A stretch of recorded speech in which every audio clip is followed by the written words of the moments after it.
드디어 봄비가 내렸습니다. 그렇죠? 그리고 어제는 모처럼 봄 날씨였습니다. 날씨가 좀 따뜻하더라고요. 그동안 하늘도 계속 좀 흐리고, 그렇죠? 날도 좀 춥고, 그래서 패딩을 계속 입고 다녔었는데 어제는 좀 덥다 이런 느낌이 좀 들었습니다. 그래서 따뜻한 봄바람이 불어오니까 기분이 좋더라고요. 그래서 이제 열심히 저도 한 주 동안 옷 정리를 열심히 했습니다. 옷 정리를 해가지고 이제 뭐 안 입는 버릴 옷들 빼고 하는데 버릴 옷이 없어요, 많이. 이 버려야 되는데 뭔지 알죠?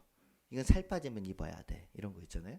그러면서 이제 그런 것들을 또 남기고 버리고 남기고 버리고 하다가 이제 오랜만에 정장을 이렇게 좀 보다가 이 정장이 딱 눈에 들어온 거예요.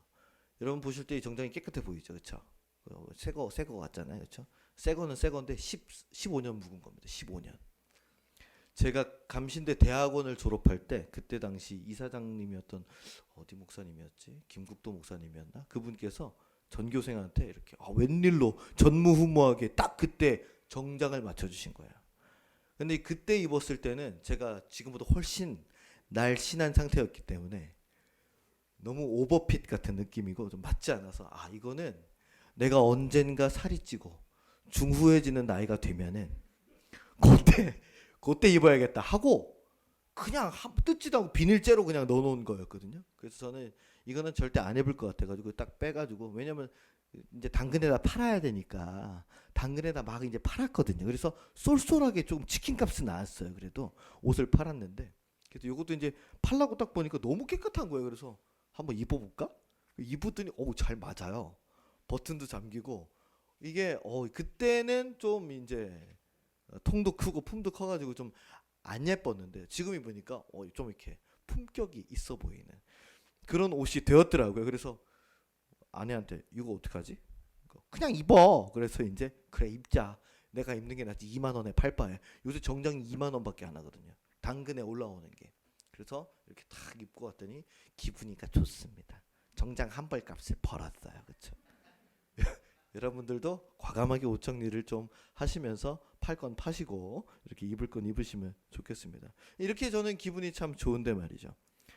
여전히 또 의사협회와 정부는 대화를 하지 않고 계속 강경책으로 가고 있습니다. 그죠? 내일 월요일이면은 서울대와 연세대를 비롯한 19개 의과대학 무려 교수님들께서 다 사직서를 내신다고. 그러면 세브란스 병원은 어떡하자는 거예요? 분당 서울대병원이나 이런 병원들은.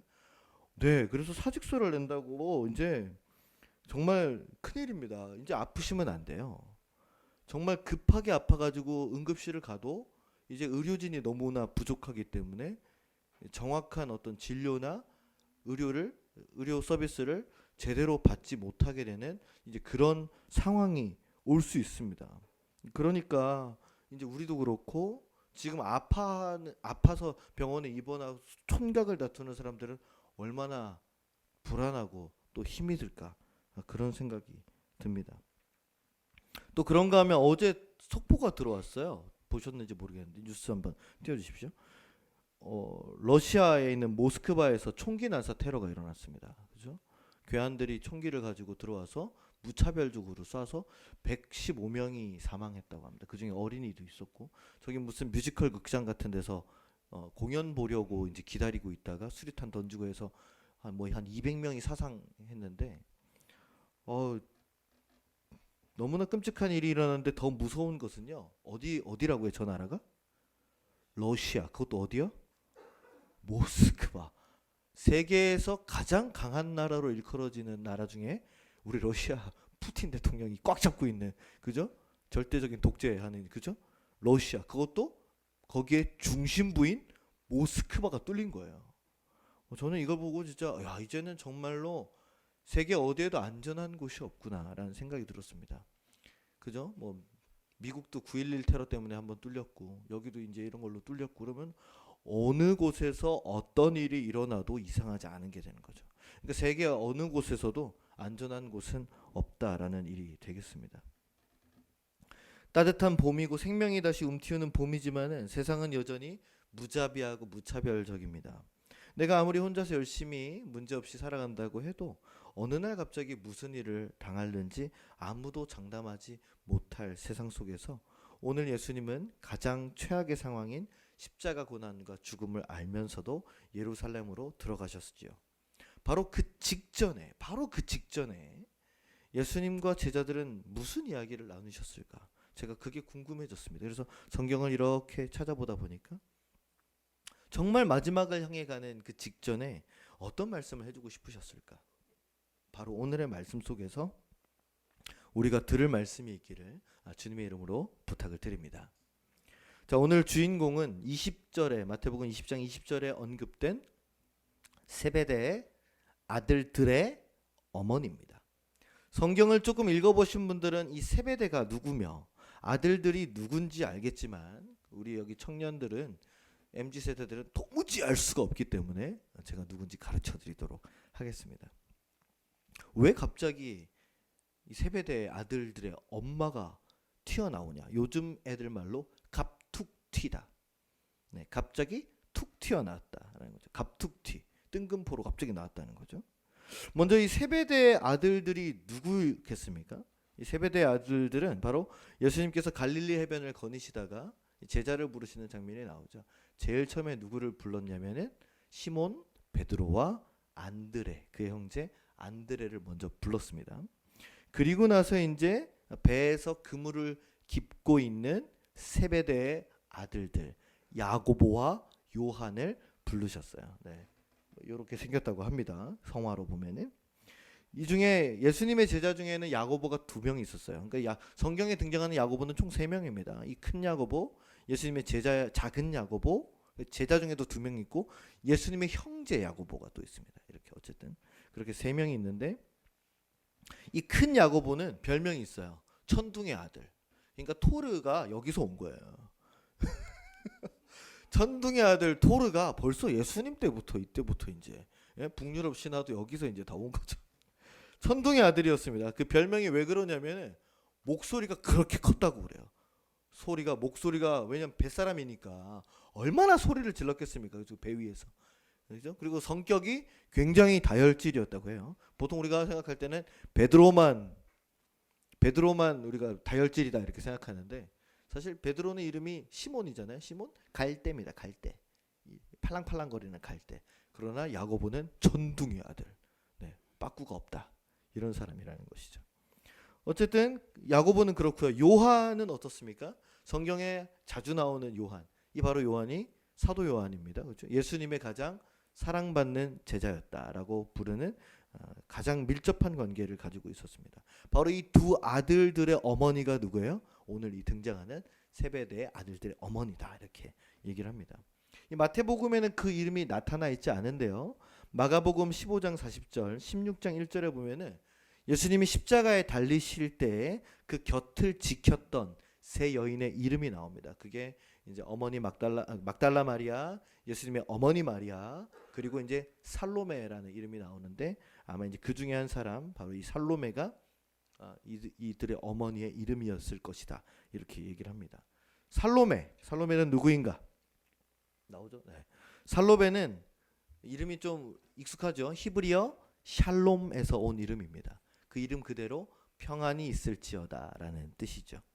예수님께서 야고보와 요한 이 2 아들을 부르셨을 때 그 장면을 한번 생각해 보십시오. 아버지랑 그 뱃사람들이랑 야고보 요한이 이렇게 막 그물을 깃고 있다 예수님이 나를 따르라 하니까 이 2 사람이 어떻게 했다고요?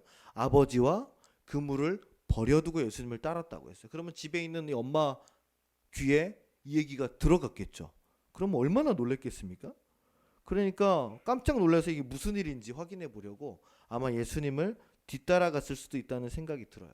왜냐하면 그 갈릴리 마을이 작은 마을입니다. 그죠?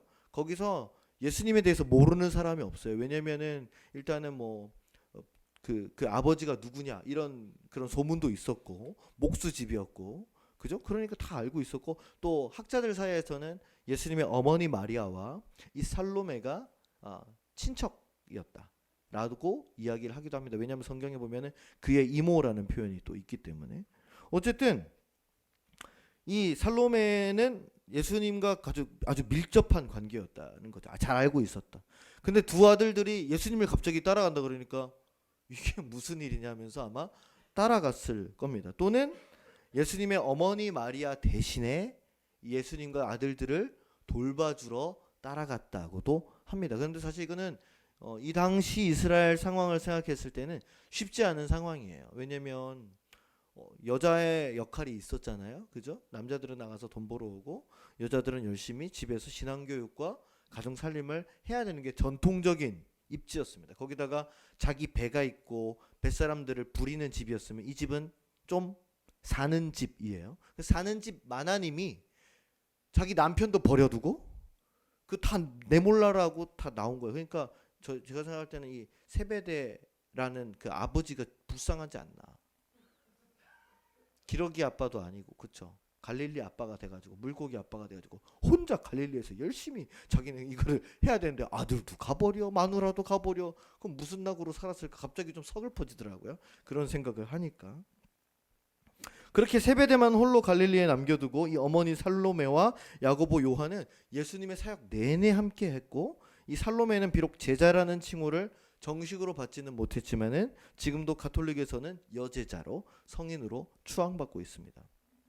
근데 오늘 본문을 살펴보면은 이 어머니가 두 아들들을 대신해서 예수님의 앞에 나가서 치맛바람을 이제 일으키는 거죠. 그래서 많은 사람들이 이 본문으로 인해서 눈살을 찌푸립니다. 예나 지금이나 하여튼 이 어머니의 사랑과 오지랖은 못 말리는구나. 그죠? 외동아들로 자란 저도 어머니가 옛날 시절을 얘기할 때면 아주 민망하기 짝이 없어요. 뭐 초등학교 시절에 애들 간식 다 사 먹이고 엄마들 모이면 자기가 밥 다 사고 제발 육성회장 하라고 그러면 나 그 귀찮은 거 안 한다고 돈을 내가 다 낼게. 아주 그때 잘 나가셨나 봐요. 지금은 왜 그런지 모르겠는데 그때 아파트를 좀 사놓지. 그때는 뭐 이제 뭐 그래서 야 내가 다 키웠어 너 이러면서 저한테 막 그런 얘기를 하시는데 제가 뭐 어떻게 알아요, 그죠? 선생님한테 뭐 명절 때마다 찾아가서 인사를 잘했다고 하는데 전 뭔지 모르겠습니다. 무슨 인사를 했는지 잘 모르겠어요. 선물도 많이 주고 그랬대는데 요즘은 안 되는 건데, 그렇죠? 김영란법에 의거해서 옛날 얘기니까, 그죠? 그런 치맛바람의 이야기를 제가 많이 들었습니다. 그래가지고 제가 어디까지 믿어야 될지 모르겠지만은 또 요즘에는 좀 덜하지만 제가 막 감리교 신학대학교에 입학했을 20살 때 어머니가 저한테 뭐라고 그러셨냐면, 야, 저기 서울에 누구도 목사님도 우리 동네에서 같이 컸고 망월에서 같이 컸고 인천에 누구 목사님도 우리 뒤에 외할아버지가 키운 제자고 저기 누구도 부천에 있는 누구도 뭐 가서 인사드려. 저보고 가서 인사드리래요. 그래서 저는 그런 이야기를 수도 없이 들었지만은 제 성격상 찾아가서 일부러 인사드린 적이 단 한 번도 없습니다. 저는 그런 거 싫어하거든요. 또 작년에 세계적인 인기를 끌었던 넷플릭스의 더 글로리라는 드라마가 있습니다. 보신 분도 있겠지만은 거기에도 아주 대단한 어머니들이 나오죠, 그죠? 문동은 씨, 송혜교 씨가 문동은이었는데 이제 저 문동은의 복수를 끝까지 발목을 잡는 이제 미친 엄마 역으로 나오는, 그죠? 친엄마인데 미쳤어요, 그죠? 친엄마인데 미친 엄마. 저런 엄마도 있고 그 옆에 이제 있는 사람은 그 문동은의 적 박연진, 연진아, 설레 뭐 이제 했을 때 그 연진이죠. 연진이네 엄마입니다. 연진이네 엄마인데 대단한 돈과 권력으로 이 딸의 모든 악행을 다 카바치는 이제 그런 엄마입니다. 하여튼 엄마들의 사랑은요 얼마나 대단하고 또 강력하고 아주 집요할 정도인지 모릅니다. 그러나 어머니의 사랑보다 더 위대한 것이 없다고 하죠. 우리가 너무나 잘 알고 어린 시절 다 읽으셨던 정글북이라는 소설이 있습니다. 그 소설을 노벨 문학상을 탄 영국의 소설가 러디어드 키플링이라는 사람이 썼는데 그가 어머니에 대한 이런 명언을 남겼어요. 한번 잘 들어보십시오. 신은 모든 곳에 있을 수 없기 때문에 그래서 신은 어머니를 창조했다. 너무나 멋지고 아름다운 말이죠. 그러나 또 어머니한테 상처가 있거나 어머니가 안 계신 분들한테는 또 굉장히 또 힘든 말이기도 한데 어쨌든 신은 모든 곳에 있을 수 없기 때문에 그래서 신은 어머니를 창조했다. 얼마나 위대한 명언인지 아직도 어머니와 같이 살고 있는 저도 인정하는 바입니다. 그렇지만 그런 어머니의 사랑이 오늘 말씀을 봤을 땐 좀 지나쳐 보입니다. 아니 이게 지금 무슨 상황이에요?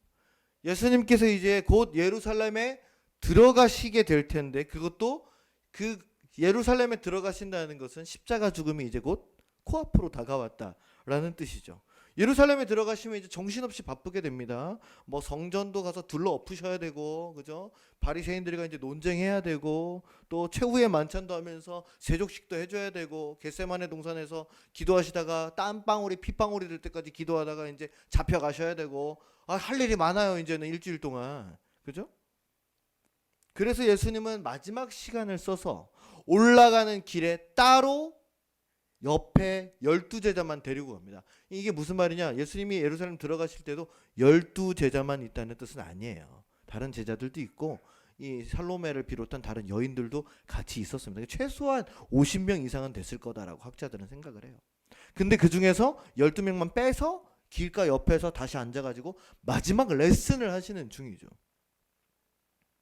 그게 무슨 이야기입니까? 오늘 20절 바로 위에 있는 17절에서 19절을 한번 같이 읽어보겠습니다. 17절에서 19절 시작. 예수께서 예루살렘으로 올라가려 하실 때 12제자를 따로 데리시고 길에서 이르시되 보라 우리가 예루살렘으로 올라가노니 인자가 대제사장들과 서기관들에게 넘겨짐에 그들이 죽이기로 결의하고 이방인들에게 넘겨주어 그를 조롱하며 채찍질하며 십자가에 못 박게 할 것이나 제3일에 살아나리라. 아멘. 이 가장 핵심인 이야기를 또 하시는 거죠. 그죠? 그 전에도 벌써 2번이나 이야기를 하셨습니다. 근데 제자들이 잘 무슨 말인지도 못 알아듣고 심각하게도 이제 받아들이지 않았어요. 그런데 마지막 예루살렘 입성하기 전에 한 번 더 강조를 하는 겁니다. 이제 진짜로 일어날 거야. 3번 얘기했다는 거는 진실로의 반복이죠. 그런데 이 가장 중요한 이야기, 부활, 십자가 죽음과 부활에 대한 이야기를 하는데 누가 끼어들어요? 야고보와 요한의 어머니가 끼어드는 상황이죠. 그것도 무슨 이야기를 하는가 하니 자기 2 아들들만 예수님의 우편과 좌편에 앉혀달라는 아주 노골적인 요구를 하고 있습니다. 자, 야고보와 요한만 있는 게 아닙니다. 3명만 있는 게 아니에요. 그죠? 다른 제자들 12제자들이 다 있습니다. 10제자가 다 있습니다. 모든 제자들이 이 상황을 지켜보고 있다고 한번 생각을 해보세요. 자, 우리 교회에 전도사님들과 뭐 이렇게 사역자들이 많습니다. 근데 그 중에 누구 어머니가 지금 이 시간에 벌떡 일어나셔가지고, 누구라고는 얘기하지 않겠습니다. 누구 어머니가 한 분밖에 안 계시네. 누구 어머니가 벌떡 일어나서 목사님 저 할 말이 있어요. 지금 우리 아들 너무 받는 사례비가 조금이라서 힘든데 올려달라고. 제일 일 많이 하지 않냐고. 저한테 이제 그렇게 막 얘기를 한다면은, 예배 시간에 그런 얘기를 한다면 어떤 기분이 들까요? 다른 전도사님들은 뭐 그렇긴 한 것 같긴 하지만 그래도 이건 좀 아니지 않나? 그렇게 생각할 수 있지 않을까요? 예? 상식적으로는 이게 맞지 않는 일이죠. 물론 이 어머니 살로메가 열심히 예수님을 섬긴 것은 맞습니다. 아까도 말씀드렸지만 예수님의 무리 중에는 남자 제자들만 있는 게 아니에요. 여러분, 남자 12명 있으면 밥을 먹겠습니까? 야, 뭐 먹을래? 뭐 라면 먹지 뭐. 그래. 야, 저녁은 뭐 먹을래? 빵 없냐? 빵 먹자. 그래. 절대 밥을 해가지고 먹을 생각 자체를 잘 안 합니다. 저도 지금까지 살아오면서 우리 아내가 없거나 우리가 엄마가 없을 때 밥을 해 먹어야겠다는 생각을 단 한 번도 하지 않았어요. 신혼 때 제가 밥을 하다가 밥을 한번 태웠거든요. 밥솥을 태워가지고 다시는 하지 않아요. 야, 이 밥은 나 맞지 않다. 왜 햇반이란 좋은 게 있잖아요. 우리 요새는 뭐 전자레인지에 띵 데우면은 그냥 고기덮밥이 뚝딱 나오던데 왜 그 밥을 뭐하러 하는 거야, 귀찮게. 그죠? 남자들은 밥을 할 생각을 하지 않아. 물론 혼자 사시는 분들은 얘기가 좀 다를 수 있습니다만. 이게 무슨 말이냐면, 옛날 이 이스라엘 사람들이니까 남자들끼리, 그 뱃사람들끼리 뭐 이 사람들이 해봤자 그냥 생선구이밖에 더 하겠어요? 그죠? 회 처먹거나. 회는 안 먹겠죠, 이 사람들은. 할 줄을 모르기 때문에 여자들이 항상 있어야 됩니다. 그 중에서도 누가 가장 많이 섬겼냐? 이 살로메가 가장 돈이 많은 집에서 왔잖아요. 그죠? 그러니까 그 갈릴리 물고기 아빠는 이제 세배되는 혼자 있어요. 물고기 보면 부처 돈. 또 부처 지금 우리 제자들이랑 목사 예수님이랑 우리 밥 없어, 빨리 밥 사야 돼. 빨리 붙여. 150만 원 붙여. 이제 맨날 그랬겠죠. 아마. 돈을 어떻게 조달했는지 모르겠지만 뭐 하인들이 갖고 왔든지 하여튼 뭐 이렇게 하지 않았겠습니까? 그러니까 그 중에서도 아마 이 여인이 가장 으뜸이었을 것이다 라고 성경은 이야기하고 있어요. 그러니 이 정도로 나설 수 있는 거죠. 네? 그런데 똑같은 이야기가 마가복음에도 기록되어 있습니다. 그런데 마가복음에서는 어머니가 등장하지 않아요. 마태복음에만 나옵니다. 똑같은 이야기인데. 마가복음 10장 35절에서는 세베대의 아들 야고보와 요한이 직접 예수님께 절하고 구했다고 나와요. 요구했다고. 근데 어째서 마태복음에서는 괜히 엄마를 등장시켜가지고 이 엄마를 이렇게 욕먹이게 하는지 모르겠습니다. 이 차이점을 두고 사실은 야고보와 요한이 원했던 것을 어머니를 이렇게 들쑤셔가지고 엄마가 좀 얘기해줘. 우리가 얘기하면 좀 이렇게 모양이 안 살잖아. 엄마가 좀 얘기해줘. 해가지고 이제 엄마가 억지로 얘기한 것이다라고 이제 해석을 한다고 하더라고요. 실제로 마태복음에 보면은 이 이야기가 나오고 나서 다른 열제자가 누구한테 화를 냅니까? 엄마한테 화를 내는 게 아니라 두 제자한테 화를 냈다고 합니다. 즉 우리가 생각할 때 이 어머니가 아주 세상적인 욕심과 탐심에 넘치는 사람이라고 혹시 그런 설교를 그 예전에 들어오셨는지 모르겠지만 그게 아니라는 거예요. 예수님께서 십자가에 돌아가실 때도 이 여인은 그 곁을 지켰습니다. 만약에 탐심에 찌들었던 여인이라면 예수님이 죽는 상황에 그 옆에 있었겠습니까? 바로 도망갔죠? 죽을지도 모르는데. 그리고 예수님이 십자가에 돌아가시고 나서 아리마대 요셉의 무덤에 들어갔을 때도 그 부활의 아침에 3일째 되는 날 향유를 바르려고 갔던 세 여인 중에 이 살로메가 있었어요. 그러니까 오늘의 중요한 것은 어머니의 치맛바람이 아니에요. 야고보와 요한이 가졌던 권력과 자리에 대한 그 욕심입니다. 그리고 다른 제자들은 타이밍을 못 잡았을 뿐이에요. 모두 똑같은 욕심을 가졌다고 봅니다. 왜냐하면 정말 욕심이 없었다면 화낼 이유가 있습니까? 와가지고 뭐 저는 예수님 오른편에 앉게 해주십시오. 저는 예수님 왼편에 앉게 해주십시오. 그럼 제가 만약에 욕심이 없으면 네 맘대로 해라. 나는 자리에 관심이 없다. 다 가져라. 그랬을 거 아닙니까? 그런데 오늘 성경에 보니까 그들이 모두 어떻게 해요? 분개했다고 그래요. 분개. 여기서 사용된 헬라어가 에가낙테산이라는 단어인데 이 단어는 어떤 상황이 발생했을 때 내 기준에서 완전히 틀렸거나 아니면은 우리 공정 형제들 여기 있네. 얘네는 성이 fair예요. fair. 그죠? 공정하지 못한 상태에서 터져 나오는 분노입니다. 이 분노는 감정적인 분노가 아니라는 거예요. 그렇죠. 제자들은 이 야고보와 요한이 직접 나섰던 치사하게 어머니를 앞세웠던 먼저 이 불공정하게 선수 친 거에 대해서 분노한 겁니다. 여러분 이런 상황이 우리에게는 언제 생길까요? 사실은 이런 상황이 언제든지 일어납니다. 아주 흔하게 일어나더라고요. 차를 타고 가다가 운전하다가 보면은 이제 옆으로 빠져야 돼가지고 옆에 이렇게 붙습니다. 그럼 거기 차들이 쭉 서 있죠. 근데 나는 딱 서서 찔끔찔끔 가고 있는데 어떤 차가 외제차가 쉥 오더니 싹 들어가요. 그럼 어떻게 해요? 빵 하잖아요. 그죠? 뭐 하는 거냐고 지금. 나밖에 외치지 못하는 그런 분노의 외침을 나 혼자 합니다. 그 불공정한 거에 대해서 지도 똑같이 뒤에서 기다려야지. 어디 맨 앞에서 껴들어. 외제차면 다야? 그죠? 독일 차들이잖아요 주로. 그죠? 또 언제 또 이렇습니까? 유명한 식당에 가서 오랫동안 기다려가지고 이제 자리에 앉았습니다. 근데 나보다 늦게 온 사람의 음식이 먼저 나왔어요. 화나요 안 나요? 지금 뭐 하는 거예요? 손님 뭐 이게 튀김이 좀 이렇게 늦어져서 내가 먼저 왔지 않냐고. 이런 진상들 우리 민영이가 맨날 만나고 있죠. 파크 프리베에서 커피를 막 쏟고 싶지만은 그러지 못하고 그렇죠?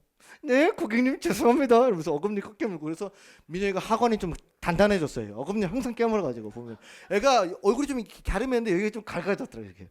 네 고객님 이제 그죠? 그죠? 예. 얼마나 화가 났을까? 또 똑같이 고생을 했는데 똑같이 고생하고 똑같이 열심히 했는데 내 부분은 봐주지 않고 다른 사람만 열심히 했다고 칭찬하면서 막 나를 무시할 때 불공정한 이 분개가 터져 나오죠. 하다못해 공동 식사를 배식받을 때 나는 메추리알 2개 받았는데 뒷사람 4개 받으면은 화가 납니다. 저는 2개 받고 왜 지는 돈 4개 줘요? 너무한 거 아닙니까? 제가 그런 적이 있어요. 이런 일은 우리 삶에 수시로 일어난다는 거예요. 불공정한 상황에 대해서 우리가 분노하는 것은 너무나 당연하고 자연스러운 반응입니다. 내가 당연히 받아야 할 대가와 인정은 당연히 누려야 되고 받아야 되는데 이게 사실 타이밍 싸움이라는 거죠. 눈치 싸움. 누가 언제 먼저 선수 치느냐. 이 눈치가 중요한데 내가 그 눈치를 놓치게 되면 그게 그렇게 화가 나는 거야. 아, 내가 왜 그걸 못했지? 남들 다 기다리고 있는데 왜 먼저 선수 쳐? 이러면서. 이 분노가 근데 사실은 잘 보면은요. 나의 욕망과 나의 욕심과 연결되어 있다는 거예요. 앞서도 말했지만은 욕심이 없으면 화낼 이유가 없습니다. 이 야고보와 요한은 지금이 아니면은 얘기할 기회가 없다고 판단했을 거예요. 자기들도 보는 눈칫밥이라는 게 있잖아요. 예루살렘에 들어가는데 계속 예수님이 죽는다 그러니까 이 양반이 돌아가시기 전에 자기는 확약을 좀 받아야 되는 거죠. 제가 그 김창옥 선생님의 그 강연을 잘 듣는데 그런 얘기 했잖아요. 뭐 알츠하이머 치매 이게 뭐 진단이 왔다. 그래서 뭐 다시 있다가 검사를 받아야 된다라고 그거를 이제 얘기했더니 그 뉴스에 이만큼 났어요. 그리고 나서 강연을 듣고 싶어 하는 사람들이 폭발적으로 늘었대요. 그러면서 그분이 뭐 나 죽기 전에 들으러 왔어요? 김정은 선생님이 그렇게 막 웃으면서 얘기를 하더라고요. 비슷한 상황이 아닐까. 야고보와 요한이 나름 탑3 안에 들어가는 제자들입니다. 그죠? 나름대로. 왜냐하면 변화산에서 예수님께서 영광스럽게 변화하실 때 있던 3명의 제자 중에 베드로, 야고보, 요한이었어요. 그죠? 그러면 그 중에 야고보와 요한은 형제지 않습니까? 그러면 누가 더 지분이 커요? 이 세베대가 가문이 지분이 더 큰 게 마음 먹으면 베드로 제낄 수 있는 거죠. 그러니까 형 지금인데? 지금 아니면 안 돼. 빨리 예수님께 확약을 받자. 진짜 저 양반 죽으실지도 몰라. 그건 나중 얘기고 일단 우리가 빨리 자리를 잡아야 되지 않냐. 그래가지고 지금 부추겨가지고 간 게 아닌가. 아니 상황적으로 충분히 그렇게 추정되지 않습니까? 그래서 간 거예요. 그러니까 우리 엄마가 얼마나 지금까지 고생했는데 시간 쓰고 돈 쓰고 에너지 쓰면서 했는데 이 정도는 얘기해도 되지 않아? 우리는 일단 무조건 한 자리 차지해야지. 베드로가 서운하면 어떡해. 일단 그 형은 제껴. 우리가 중요해. 이러면서 이제 간 것 같습니다. 저 같으면 그럴 것 같아요. 그리고 이런 마음은 오늘 저와 여러분에게도 분명히 있다는 것이죠. 지금까지 우리가 신앙생활을 해온 세월이 있습니다. 그죠? 우리 호연이가 여기 지금 제일 어리지만은 우리 하늘쌤에서 호연이가 신앙생활한 지 10년은 안 됐고 그죠? 한 3학년 아니 6학년 5, 6학년 때부터 왔으니까 이제 한 4, 5년 돼가나 그죠? 4, 5년 됐습니다. 그 옆에 있는 동호가 그래도 좀 더 오래됐죠. 쟤는 3학년 때부터 와가지고 라면 먹고 다녔으니까. 그런가 하면 우리 장로님도 계시고 해온 세월이 있습니다. 짧게는 3년, 5년, 길게는 70년 그죠? 오랫동안 해온 세월이 있어요. 지금까지 예수님을 믿기 때문에 다른 사람들에게 내가 양보하고 포기하고 기분을 다 맞춰줬던 나만의 내가 아는 내 헌신이 있어요. 그죠? 예수님 때문에 내가 더 피해본 내용들이 있어요. 그렇지 않습니까? 그런 내용들이 우리 안에 다 있기 때문에 우리가 기도를 할 때 주님 모든 것을 내려놓고 이스라엘의 전쟁을 멈춰주십시오. 러시아와 우크라이나의 전쟁을 멈춰주십시오. 전 세계에 굶어 죽는 사람들이 없게 해주십시오. 하면서 그런 세계 평화와 안정을 위해서 진정으로 눈물을 흘리며 금식 기도하는 사람이 누가 있어요. 그건 어쨌든 뭐 형식적인 기도밖에 안 되는 거죠. 솔직히 이야기하면. 우리의 기도의 시작은 결국 우리 마음의 소원. 조금 더 적나라하게 이야기하자면은 욕심, 욕망과 연결되어서 나올 수밖에 없습니다. 한치의 오염도 되지 않은 그런 깨끗한 기도를 누가 과연 할 수 있을까요? 결국 예수님께 기도하면서 저 좀 잘 봐주십시오 라는 내용이 들어가지 않겠습니까? 제가 이만큼 고생하지 않았습니까? 제가 이만큼 헌금하지 않았습니까? 제가 그래도 이만큼 교회 나오지 않았습니까? 그러니 저 좀 잘 좀 봐주십시오. 야고보와 요한이 요구했던 예수님의 우편과 좌편 정도까지는, 그 정도까지 내가 바라진 않지만 그래도 저를 잊으시면 제가 좀 서운합니다. 요 정도? 그런 기도를 우리가 하고 있다는 거예요. 저를 한번 가만히 돌아봤습니다. 그래, 솔직하게 지금 내가 가장 바라는 욕망, 내 욕심은 뭘까? 뭐 물론 돈도 돈이겠지만 돈보다 저를 더 힘들게 만들고 안달나게 만드는 게 있습니다. 그게 뭔가 하니 사람이더라고요. 사람. 하늘샘 교회 성도들, 청소년들, 아이들. 뭐 돈은 제가 언제 많아 본 적이 없어가지고요. 돈이 많았으면 돈이 많았던 적이 딱 한 번 있어요. 저기서 전세가 뺐을 때 그때 7천만 원인가 현금으로 받아 놀래가지고 사진을 찍었던 기억이 아직 있는데 그리고 나서는 뭐 그 이상을 만져본 적이 없습니다. 마치 그래서 돈을 많이 가졌으면 좋겠다라는 그런 욕심은 상상 속의 유니콘을 찾는 것과 같은 그런 느낌이에요. 그런데 가장 지금 저한테 적나라한 욕망은 사람이더라고요. 오랜 시간 함께 하늘샘에서 시간을 보내고 좋았던 추억들을 쌓고 했던 사람들이 하나 둘씩 안 보이기 시작합니다. 그게 정말 힘들더라고요. 차라리 제가 큰 실수를 저질렀다든지 제가 정말 뭐 어떤 잘못을 크게 했던지 그래서 떠나가거나 안 나가는 것이면은 좋겠어요. 그럼 적어도 제가 제 잘못에 대한 책임이 있으니 저를 탓하면 되거든요. 근데 꼭 그렇지도 않은데 사람들이 안 보입니다. 연락을 피하고 답장도 안 주고 그러다가 나가버리고, 그러니 그게 저를 아주 힘들게 만듭니다. 여러분 13년이 되었어요.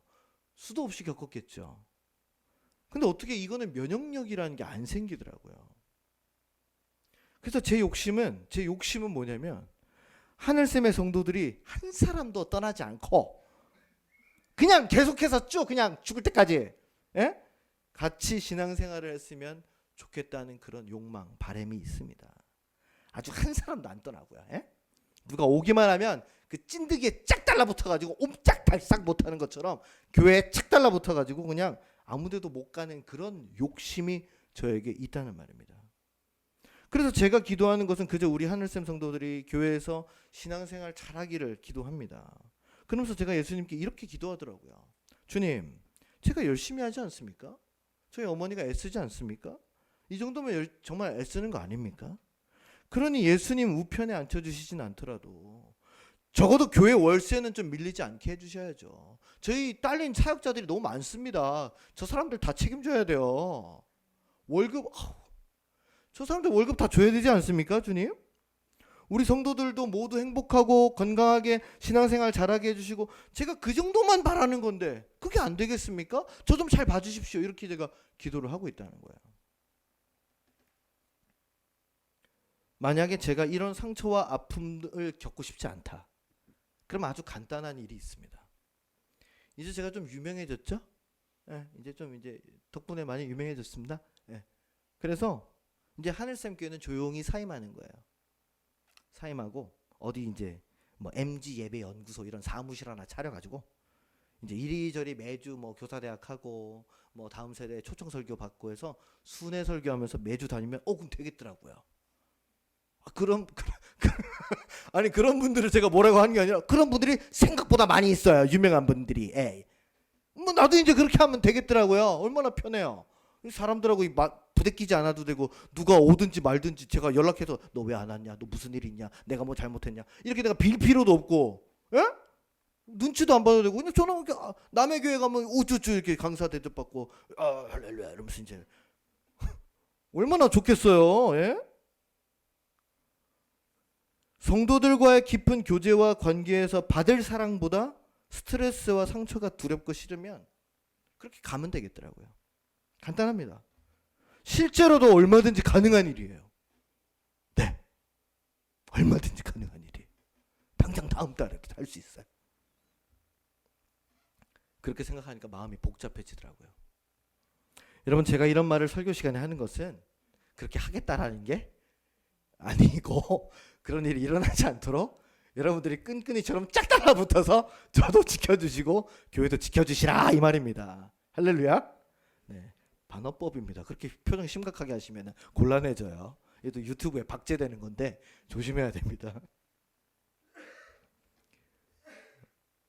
여러분, 예수님께서 세베대의 어머니의 질문에 뭐라고 대답하십니까? 너희가 구하는 것을 알지 못하는구나.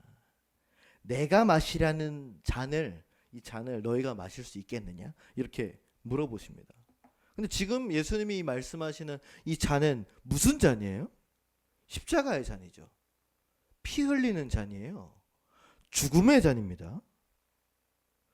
근데 이 제자들은, 야고보와 요한은 그 잔이 어떤 잔인지도 모르고 대뜸 뭐라고 대답합니까? 예, 할 수 있습니다. 저 다 마실 수 있어요. 다 씹어 먹을 수 있어요. 그죠? 아주 할 수 있습니다. 이렇게 얘기를 하는 거죠. 그들의 대답을 들으신 예수님이 뭐라고 대답하시냐면, 그래, 결국에는 너희가 내 잔을 마실 것이다. 예수님의 말씀대로 야고보와 요한은 예수님 때문에 순교하게 되죠. 야고보는 사도행전 12장에 보면 헤롯 왕 아그리파 1세 때 예수님의 사도 중에 가장 먼저 목이 잘리는 순교를 당합니다. 제일 먼저 갔어요. 그리고 요한은 그의 말년까지 살다가 두 가지 전승이 있는데, 평안히 눈을 감았다는 전승이 있는가 하면 끓는 가마솥에 넣어져서 94세 때 그렇게 죽었다라는 전승도 내려옵니다. 그러나 지금 당장 그들은 그 잔이 무슨 잔인지도 모르고 할 수 있다고 대답했다는 것이죠. 모르고 대답했음에도 불구하고 예수님은 그들의 대답을 순종으로 받으셨다는 거예요. 모르고 대답했는데. 결국 그대로 되었다는 것을 볼 때 우리가 뭘 모르고 대답하는 것이라도 주님 앞에서는 빈말도 그냥 지나갈 수 없다라는 것을 기억해야 되겠습니다.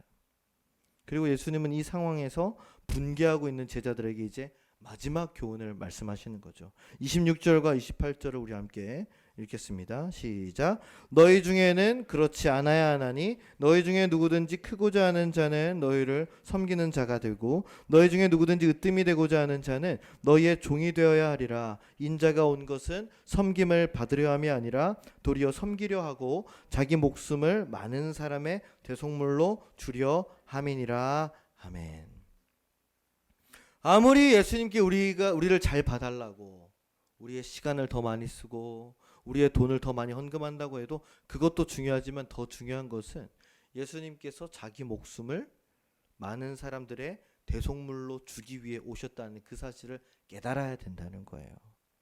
크게 되고자 하는 사람이 누구예요? 섬기는 사람이고, 으뜸이 되고자 하는 사람이 누구예요? 가장 밑바닥에 있는 종이 되어야 되는 사람이라는 것이죠. 과연 저와 여러분은 어느 쪽입니까? 크게 성공하기 위해서 누군가를 더 많이 섬기고 눈코 뜰 새 없이 막 종처럼 쉴 새 없이 다른 사람들의 그 뒤처리를 다 해가는 그런 삶을 우리가 살 수 있을까요? 여러분, 소록도라고 들어본 적이 있으실 겁니다. 그죠?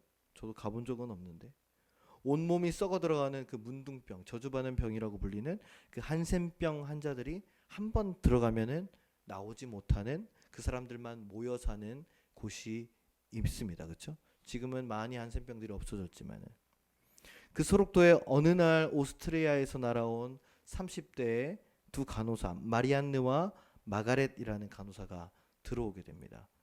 20대 후반이었대요. 20대 후반. 1950 몇 년도인가 그때 이제 들어왔다고 하더라고요. 6.25 끝나고 나서. 그리고 묵묵한 봉사와 헌신을 40년 동안 하고 어느 날 편지 한 장만 남겨놓고 자기들이 늙어서 거동이 불편해졌으니 이제 소록도에 부담을 주기 싫다면서 아무런 인사도 하다못해 환송 예배도 없이 그냥 조용히 방을 청소해 놓고 떠났습니다. 이분들의 영상을 한번 잠깐 보겠습니다. 다음 소식입니다. 소록도에서 40년 가까이 한센병 환자들을 돌본 소록도 천사 마가렛 피사렉 간호사가 어제 선종했습니다. 그가 한평생 돌봤던 한센인들은 소록도에서 한 달 동안 추모 기도를 이어가기로 했습니다. 방준원 기자입니다. 나갈래 해도 나갈 수도 없고 한 번 들어오면 강제 낙태, 폭행, 차별과 함께 섬마을에 갇혀있던 한센인들. 1966년 소록도에 31살 폴란드 태생의 간호사 마가렛 피사렉이 찾아왔습니다. 나 소록도 산다고 할 때는 싹 도망갔어요. 모두가 전염이 무섭다며 멀리할 때 마가렛은 동료 간호사 마리안느와 함께 구부러진 한센인의 손을 잡았습니다. 정말 우리가 인정을 못 받았어요.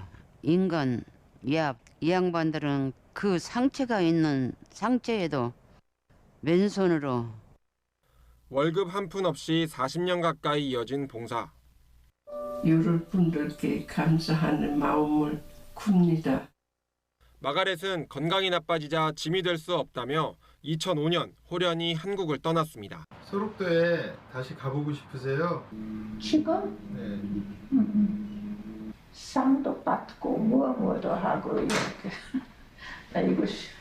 이거 마음속을 보고 싶어요. 그렇게 한국을 마음에 묻고 오스트리아의 한 병원에서 그는 눈을 감았습니다. 한국 이름 백수선, 향년 88세.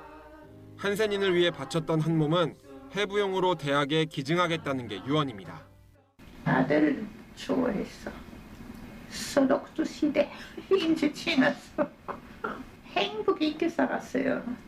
소록도에 남은 한센인들은 한 달간 추모 기도를 올릴 예정입니다. KBS 뉴스 방준원입니다. 안녕하세요. 이소정입니다.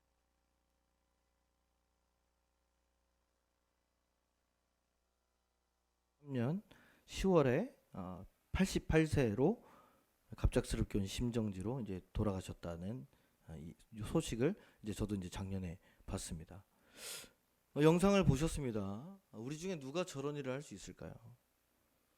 물론 저나 김혜수 전사님이 저 정도의 시간을 헌신하며 저 정도로 힘들게 고생을 하고 있다고 전혀 생각하지 않습니다. 두 분에 비하면 너무나 편하게 할 거 다 하고요. 누릴 거 다 누리면서 살고 있습니다. 여러분은 어떻습니까? 지금 나의 상황과 모든 것들이 누구를 돌보거나 신경 써줄 그런 작은 여유나 능력조차 생각조차 하지 않고 있지 않습니까? 내가 그동안 주님께 받아온 그 사랑과 헌신과 그 은혜를 우리가 얼마나 나누고 흘려보내고 있냐는 말이에요. 그러면서 우리는 내 것을 먼저 찾죠. 나를 좀 잘 봐주십시오. 나를 좀 우편에 앉혀주십시오. 좌편에 앉혀주십시오. 사랑하는 하나님 성도 여러분, 우리는 아직 예루살렘에 입성조차 못하고 있습니다. 종려주일인 오늘 어린 나귀를 타고 예루살렘에 들어가야 그 십자가의 길이 시작되는 건데 우리는 아직도 한 걸음도 내딛지 못하고 있어요. 여전히 우리는 다른 사람들은 안중에도 없고 내 시간이 중요하고 내가 어렵고 내가 늦고 내가 못하는 것은 당연히 다 이유가 있고 변명과 핑계를 찾습니다. 나 먼저 생각해달라고, 나 좀 봐달라고 주님께 생색내면서 우리는 예루살렘 성 밖에 머물러 있다는 것이죠. 예수님 믿지 않고 잘만 사는 사람들을 봅니다. 술 먹고 담배 피고 도박하고 좋은 차 타고 주말에 놀러가고 펜션 잡아 놀러가고 어디 1박 2일로 해외여행도 다녀오고 그렇게 잘만 사는 사람들을 보면서 우리는 분개합니다. 왜 나는 더 잘 살게 해주지 않냐고. 아니 내가 교회 다니는 시간만큼 헌금 드린 만큼 왜 내 것은 더 많이 챙겨주지 않냐고 말이죠. 그래도 불행 중 다행인 것은요, 아무것도 모른 상태로 예수님께 그 예수님의 마시는 잔을 마시겠다고 대답했던 그 야고보와 요한처럼 우리도 뭔지는 잘 몰라도 그 주님이 가신 십자가의 그 길을 포기하지 않겠다고 믿겠다고 이미 고백했다는 사실입니다. 할렐루야. 그 십자가의 길을 하늘샘 교회에서 그래도 같이 찾고 같이 걸어가 보겠다고 나와서 오늘도 예배드리고 있다는 점이에요. 할렐루야. 그렇기에 아직 우리에게는 희망이 있습니다. 마음속 깊이 연결되어 있는 어떤 욕망에 따라 우리가 이리저리 휘둘려서 살아가는 것이 아니라 지금 당장은 잘 모르고 지금 당장은 그 의미에 대해서 우리가 잘 이해하긴 어렵더라도 결국에는 주님이 말씀하시는 그 삶, 남을 섬기는 희생과 기꺼이 내가 먼저 종과 같이 낮아지겠다는 삶을 따라 살겠다는 그 희망이 우리에게 있다는 것이죠. 그 희망이 우리를 오늘 십자가로 인도해 줄 줄로 믿습니다. 나의 본성과는 상관없이, 나의 욕망과는 상관없이 시간이 지나고 나면 나도 모르게 어느새 예수님의 그 십자가의 흔적이라는 것이 내 안에 새겨져 있고 내가 걸어온 길에 작은 십자가들이 세워지게 되어 있을 줄로 믿습니다. 이제 내일부터 시작될 고난주간에 또 특별히 일어나기 힘든 그 새벽에 우리가 함께 일어나서 마음을 모아 내 잠을 깨우고 피곤함을 깨우고 나와 기도하면서 우리 예루살렘으로 들어갔으면 좋겠습니다. 한 주간 동안 나의 욕망을 철저히 지워내고 남을 섬기는 것이 얼마나 내 스스로를 고통스럽게 만드는 일인 것인지, 그 새벽에 일어나 접속하고 이곳에 나와 기도하는 게 나 스스로를 얼마나 괴롭게 만드는 일인지를 몸소 겪어보기 원합니다. 이 고난을 내 마음과 몸에 새기고 지나갔을 때 다음 주에 맞이하는 그 부활의 기쁨이 우리 안에, 또 우리 하늘샘 교회 안에 가득히 넘쳐나게 되기를 주님의 이름으로 간절히 축원합니다.